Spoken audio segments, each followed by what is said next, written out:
কাইফা তাকফুরুনা বিল্লাহ, সেই প্রতিপালক সেই আল্লাহর সঙ্গে তুমি কিভাবে গাদ্দারি করো? আল্লাহ রাব্বুল আলামিন বলেন, তুমি কি জানো না আস্তে আস্তে তোমার শরীর পরিবর্তন চলছে। চন্দ্র সূর্য গ্রহ নক্ষত্র তারা কোনোদিন পরিবর্তন নয়। 1 মিনিট তারা কোনোদিন অপেক্ষা করে না, 1 মিনিট তারা ওদের মধ্যে ভাবলুকি নেই। আল্লাহ রাব্বুল আলামিন বলেন, সময় যখন হয় চন্দ্র সূর্য তারা একটা সেকেন্ড কোনোদিন অপেক্ষা করে না, তাড়াহুড়ো করে না। আল্লাহর নির্দিষ্ট সময় তারা উদয় হয় অস্ত চলে যায়। কিন্তু আমার বান্দা, পৃথিবীর সব থেকে তোমাকে শ্রেষ্ঠ বানিয়েছি। লাকাদ খালাকনাল ইনসানা ফি আহসানি তাকবীর, সবথেকে সৌন্দর্য হলো তুমি, আর তোমার মতো বেয়াকুব আর জগতে কেউ নেই। আমার ভাইরা আমার, হাঁসের বাচ্চা, কুকুরের বাচ্চা, মুরগির বাচ্চা রাস্তায় যখন দেখা হয়, হাঁসের বাচ্চা, কুকুরের বাচ্চা, ছাগলের বাচ্চা, গরুর বাচ্চা মানুষের পিছনে ডেকে ডেকে পিক পিক করে যায়। তার কারণ জানে মানুষ হলো সর্বশ্রেষ্ঠ জাতি, মানুষের পিছন ধরলে আমি সঠিক রাস্তা পাবো। কুকুর, বিড়াল, ছাগল যদি মানুষের মূল্যায়ন দেয়, আমি দৌড়ালো এখন পর্যন্ত আমি আমার নিজের বাপকে মূল্যায়ন দিই না। ছাগলের বাচ্চা তারা মানুষ চেনে। আল্লাহ রাব্বুল আলামিন বলেন, পৃথিবীর মধ্যে তোমাকে শ্রেষ্ঠ জায়গায় বসিয়েছি, নবীর থেকে মর্যাদা হলো তোমাদের বেশি। জোরে বলো সুবহানাল্লাহ। আল্লাহ রাব্বুল আলামিন বলেন, কুনতুম খায়রা উম্মাতিন উখরিজাত লিন-নাসি তা'মুরুনা বিল মা'রুফ। আল্লাহ রাব্বুল আলামিন বলেন, সবথেকে আদর্শবান হলো তোমরা, সবথেকে ভালো সুন্দর হলো তোমরা। জান্নাতের মধ্যে 70টা কাতার হবে জান্নাতে নবীদের। সমস্ত নবী জান্নাতে যাওয়ার জন্য অপেক্ষা করবে। সমস্ত নবী বলবে আল্লাহ, সেজদায় পড়বে আল্লাহ, আর আমাদের কতকাল দাঁড়িয়ে থাকবো, আর কতদিন অপেক্ষা করব? আমরা তো তোমার নবী, আমাদের জান্নাতের ফয়সালা করে দিন। আল্লাহ রাব্বুল আলামিন বলেন, কতক্ষণ পর্যন্ত তোমাদের জান্নাতের ফয়সালা নয়, যতক্ষণ না পর্যন্ত বিশ্ব নবী রাসূলুল্লাহর উম্মত আগে না জান্নাতে যাবে, অতক্ষণ পর্যন্ত একটা নবী কোনদিন আগে জান্নাতে যেতে পারবে না। যদি বলা যাবে সুবহানাল্লাহ, নারায়ে তাকবীর, আর জোরে বলা যাবে নারায়ে তাকবীর। আল্লাহ পাক এই মানবের কোন জায়গায় এনেছে?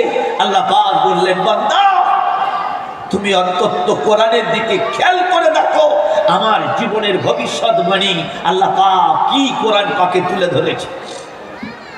আল্লাহ রাব্বুল আলামিন বলেন, পা থেকে মাথা পর্যন্ত তোমার দেহ আছে। যে জায়গায় পিঁপড়ে ওঠে ব্রেন বলে দেয়, সঙ্গে সঙ্গে ঘষে দিই।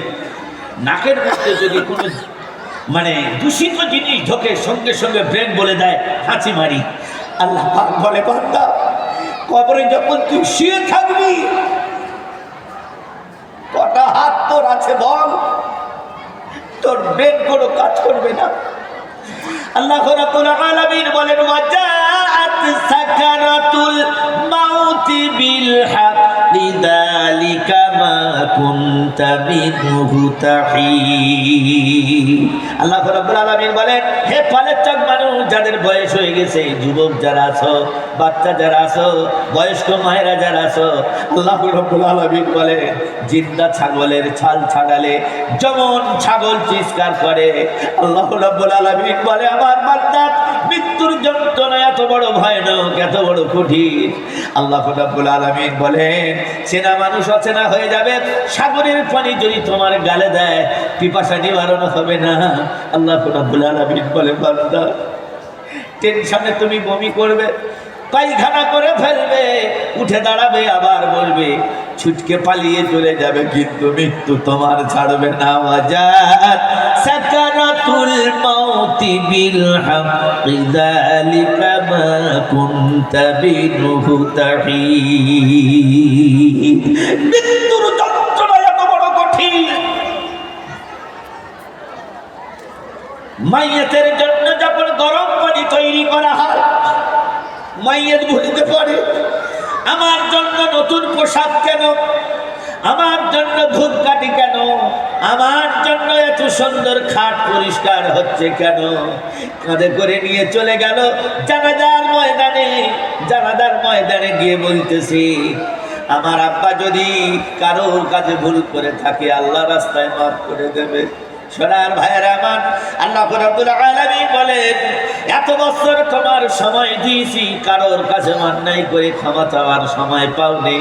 জানাজার ময়দানে তুমি ক্ষমা চাচ্ছ, এটা প্রকৃত ক্ষমা নয়।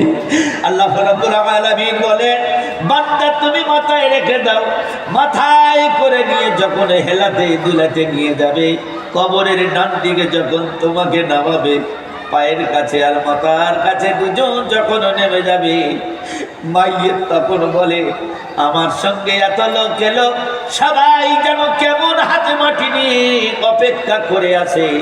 জোহরের নামাজের পর সবার কাজ আছে, খানা খাওয়া ব্যতিব্যস্ত হয়ে আছে। যখন নামিয়ে দিলাম, মাইয়ের বলে, আল্লাহ মাথার কাছ থেকে উঠে গেল, পায়ের কাছ থেকে উঠে চলে গেল।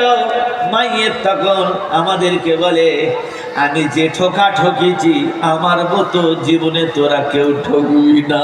তার কারণ আমি যখন মারা গেছি, আমার বুকে মাটি দেওয়ার জন্য তোমরা হাতে মাটি নিয়ে আসো, তোমার পিছনে আরেকজন দাঁড়িয়ে আছে, আমার পরে তোমার পালা পড়বে।